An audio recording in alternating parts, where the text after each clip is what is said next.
اب دیکھیے جہاں تک ابن عربی کا تعلق ہے، ہمارے ہاں یہ دو اپوزٹ پولز ملتے ہیں بزرگوں میں۔ ایک انتہا پر ابن تیمیہ ہے رحمۃ اللہ علیہ، جن کے بارے میں میں نے آپ کو بتایا کہ انہوں نے اس طرح سمجھا ہے، اس طرح اترتا ہے اللہ جیسے میں یہ ممبر سے اتر رہا ہوں، یہ زیادتی ہے۔ لیکن بہرحال ایک فکر ہے، ایک سوچ ہے۔ قرآن اور حدیث کے بہت بڑے عالم تھے، بہت بڑے عالم، بہت بڑے عالم۔ دوسری انتہا پر ابن عربی ہے، جن کا فلسفہ میں نے آپ کو بتایا۔ تمام صوفیاء ابن عربی کو شیخ اکبر کہتے ہیں، الشیخ الاکبر، اور صرف الشیخ کہیں گے، دی شیخ، تو اس سے مراد ابن عربی ہوگا۔ اور ابن تیمیہ انہیں کہتے ہیں زندیق، ملحد۔ یہ دو انتہائیں ہیں۔ ہمارے ہاں جو عام طور پر اہل حدیث حضرات ہیں وہ ابن تیمیہ کے فالوورز ہیں ان عقائد میں۔ ان کے ہاں تصور کیا ہے؟ اللہ تعالیٰ ہر جگہ اگر ہے تو صفاتی اعتبار سے، ذاتی اعتبار سے نہیں۔ وہ تو اپنی جگہ عرش پر ہے، ساتویں آسمان کے اوپر عرش ہے، عرش کے اوپر کرسی ہے، کرسی پر وہ ہے۔ اب اس میں ایک طرح کی تجسیم بھی آ گئی، محدودیت بھی آ گئی۔ اس کائنات میں تو اللہ ہے ہی نہیں، تو پھر اللہ محدود ہو گیا نا، وہ تو کسی خاص جگہ پر ہو گیا نا۔ ایک تصور یہ ہے، اور عام آدمی یہ بھی سمجھے تو ٹھیک ہے، اسے یہ معلوم رہے کہ اللہ ہی رازق ہے، اللہ ہی خالق ہے، اللہ ہی مصیبت سے نجات دلانے والا ہے، اللہ ہی مشکل کشا ہے، اللہ ہی حاجت روا ہے، اللہ ہی، یہ بس اسے معلوم ہو، توحید مکمل ہو گئی۔ لیکن فلسفہ کچھ اور شے ہے، فلسفہ کچھ اور سوالات پیدا کرتا ہے۔ جیسے میں نے کہا ہے صفات ذات حق، حق سے جدا یا عین ذات۔ اب یہ فلسفہ ہے۔ صفات باری تعالی اگر قدیم ہے صفات، تو یہ غصہ، یہ تو قدیم نہیں ہو سکتا، غصہ تو کسی کام پر آیا، خوشی تو کسی کام پر ہوئی، یہ قدیم کیسے ہوگا؟ تو عین یا غیر، لا عین ولا غیر۔ اور جس کی میں تعبیر کرتا ہوں کہ من وجہ عین ذات ومن وجہ آخر غیر ذات۔ اب اس سلسلے میں علامہ اقبال نے جو بات کہی ہے، جو پروفیسر یوسف سلیم چشتی مرحوم نے مجھے بتایا تھا کہ انتقال سے صرف 3 ماہ قبل یہ اشعار کہے، وحدت الوجود کے، پینتھیزم کے، دونوں کے شدید مخالف تھے علامہ اقبال شروع میں۔ اسی لیے وہ حافظ کو بھی بہت بڑا گمراہ کن شاعر سمجھتے تھے، اس لیے کہ وحدت الوجود کے عامیانہ انداز میں جو ہے وہ شاعری میں جب اس کو آ گیا ہے تو عوام کے زبان پر جب چڑھا ہے تو وہ اس کے ڈانڈے پینتھیزم سے مل گئے، عوام کے اندر اس کا تصور یہ ہو گیا۔ لیکن آخر میں انہیں بھی آنا پڑا ہے۔ تو اے ناداں دل آگاہ دریاب، اے نادان وہ دل تلاش کر جو آگاہ ہو، ہر چیز سے واقف ہو۔ لا موجود الا اللہ دریاب، لا موجود الا اللہ، وہ جو میں نے آپ سے عرض کیا تھا نا کہ لا الہ الا اللہ کے 3 لیولز ہیں۔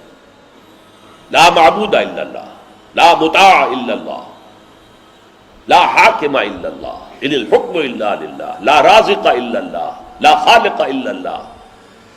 اور دوسرا لیول لا مطلوب الا اللہ، لا مقصود الا اللہ، لا محبوب الا اللہ۔ اور تیسرا لیول لا موجود الا اللہ۔ ہمارے ٹاپ کے فلسفی اور صوفیاء اس لا موجودہ الا اللہ پر پہنچے، اور 12ویں صدی کے مجدد اعظم شاہ ولی اللہ دہلوی رحمۃ اللہ علیہ، انہوں نے اس میں قول فیصل کہا کہ محی الدین ابن عربی کی وحدت الوجود اور شیخ احمد سرہندی کی وحدت الشہود میں باریک سا فرق ہے تعبیر کا، ورنہ وہ ایک ہی ہے، اور اس کو انہوں نے عنوان دیا توحید وجودی۔ ہندوستان میں ہمارے بڑے ٹاپ کے شاعروں میں سے تھے عبد القادر بیدل فارسی کے، اس وقت تک ابھی اردو کا وجود ہی نہیں تھا، اردو تھی نہیں ہندوستان میں اس وقت۔ تو شیخ عبد القادر بیدل جو ہیں وہ وحدت الوجود کے بہت بڑے قائد تھے۔ اور ان کی عظمت کا عالم یہ ہے کہ غالب کہتا ہے طرز بے دل میں ریختہ لکھنا اسد اللہ خان قیامت ہے، کہ بے دل کے انداز میں اردو میں شاعری کرتا، ان تو فارسی میں کی، اردو کو ریختہ کہتے تھے پہلے، یہ نئی زبان جو بنی تھی ریختہ، طرز بے دل میں ریختہ لکھنا اسد اللہ خان قیامت ہے۔ لیکن وہ اسد اللہ خان بھی یہ کہتے ہیں جارو بلا بیار کہ این شرک فی الوجود باگرد فرش سینہ بایواں برابر است۔ دیکھو اگر تمہارے سینے کے اندر شرک فی الوجود شامل ہے، یہ بھی ہے وہ بھی ہے یہ بھی ہے وہ بھی ہے، وجود متعدد ہے، خدا کا وجود علیحدہ ہے، ہمارا وجود علیحدہ ہے، تو یہ گرد کے مانند ہے جو تمہارے سینے کے ایوان پر جو تخت بچھا ہوا تھا اس کے اوپر گرد پڑ گئی ہے۔ اس گرد کو جاروب لا، لا موجود ہے الا اللہ، جاروب لا کی جھاڑو سے لا کر صاف کر دو، جاروب لا بیار کہ یہ شرک فی الوجود، وجود دو مان لیے تو شرک ہو گیا، وجود ایک ہی ہے، البتہ جب تعین ہو گئی کسی شے کی وہ وجود مختلف ہے، ذات باری سے علیحدہ۔ بہرحال یہ مباحث ہیں اس آیت مبارکہ سے متعلق، اور میں نے آپ کے سامنے ساری بات رکھ دی۔ نہ میں کسی کا مبلغ ہوں، نہ یہ دینی مسئلہ ہے، یہ فلسفے کا مسئلہ ہے۔ اب فلسفے میں بہت سے مسائل ایسے پیدا ہو گئے، سائنس کے مسائل ہیں کہ جو کتاب و سنت یا کم سے کم حدیث کی بعض چیزوں سے ٹکراتے ہیں، اب اس میں آدمی غور کرے گا، سوچے گا۔ اسی طریقے سے یہ فلسفے کے مسائل ہیں جو ہمیشہ سے جن پر کام ہو رہا ہے، لیکن یہ دین جو ہے وہ شریعت اور طریقت کا نام ہے، حقیقت کو چھوڑ دو، حقیقت جو ہے بس ہے۔ تم سورج مکھی کے پھول بن جاؤ، تمہاری توجہ ہر وقت اپنی اس ذات جو جس نے تمہیں پیدا کیا ہے، حقیقت تو وہی ہے، لیکن سورج مکھی کے پھول بن جاؤ۔ لیکن اسے آپ غلط کہیں، مجھے کوئی اعتراض نہیں، لیکن یہ کہ ایک شخصیت کو میں ایسے سے واقف ہوں جو اہل حدیث بھی کٹر تھے اور صوفی بھی بڑے تھے۔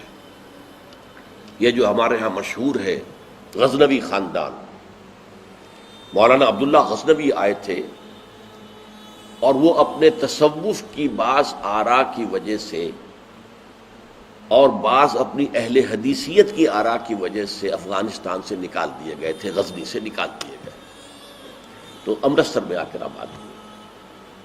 ان کی اولاد ہے یہ غزنوی خاندان، ان میں مولانا داؤد غزنوی رحمۃ اللہ علیہ سے میرا بڑا قرب رہا ہے۔ ان کے پھر بیٹے تھے ابو بکر غزنوی، وہ معروف ہیں، کافی لوگ ان سے واقف ہوں گے۔ داؤد غزنوی رحمۃ اللہ علیہ یہ دو متضاد چیزوں کا مجموعہ تھے، تصوف بھی اور اہل حدیثیت بھی۔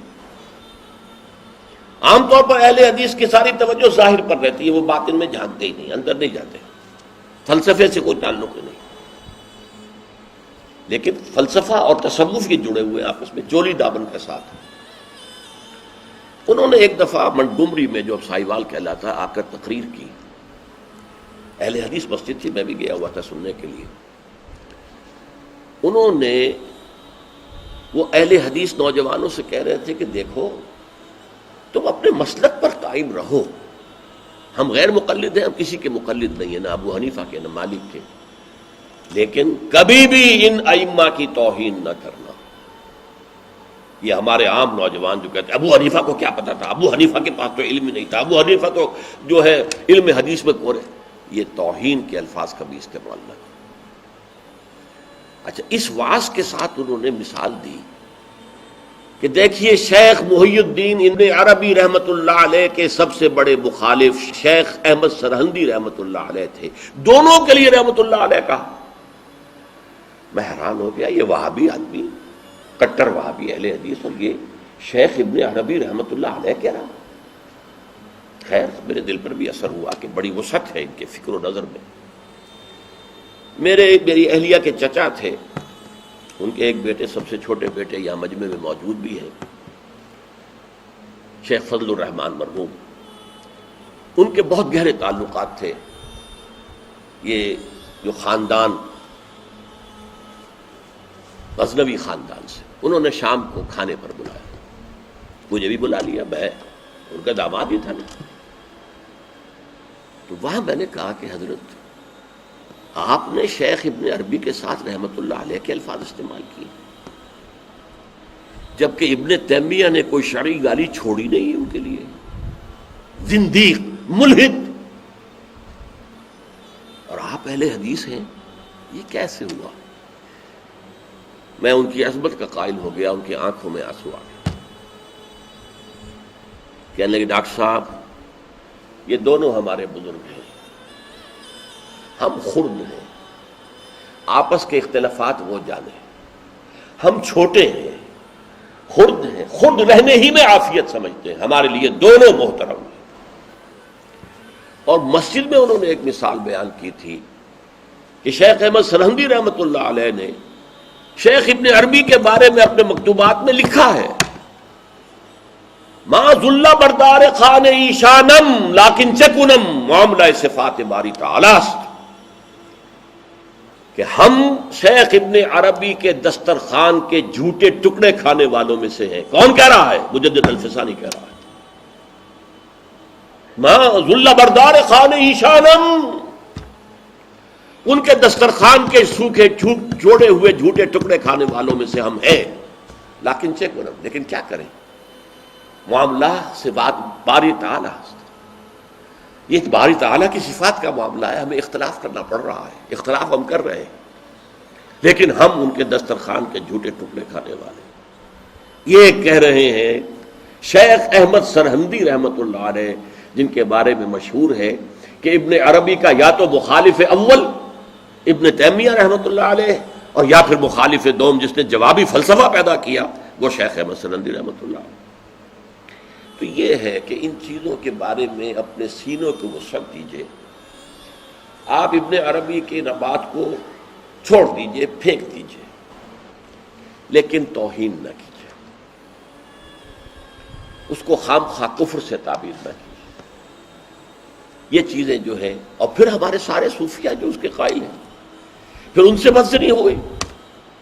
میں صرف اس لیے کہ وہ بدزنی اور دلی نفرت کا معاملہ ختم ہو جائے، میں یہ ساری بحث اس لیے کیا کرتا ہوں، ورنہ میرے عام دروس میں ان مسائل پر گفتگو نہیں ہوتی.